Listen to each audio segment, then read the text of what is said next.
Hi friends, I just received my Kekoy walking cane. It is for my in-laws, but I'm going to test it first because they are grown-ups and they need this kind of support.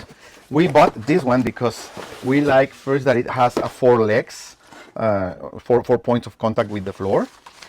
It comes with this carrying bag. It has this extra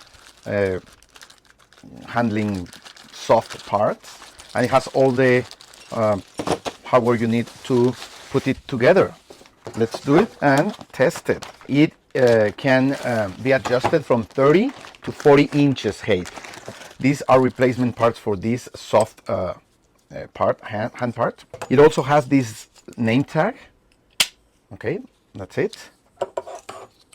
Now we are going to assemble it, the actual cane with the base part. Okay, so we're going to put this part like this, then we have this part, then the spring and this nut.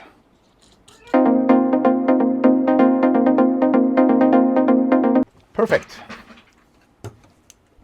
We are ready. As you can see, we're ready to use it. You can change the height that you need,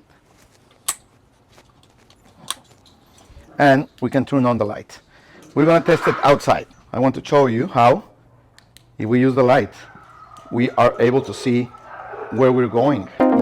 With the four support points, your support is better. You can change the height 1 inch at a time, and we are ready. Also, you can fold it when you are finished and take it away with you very easily.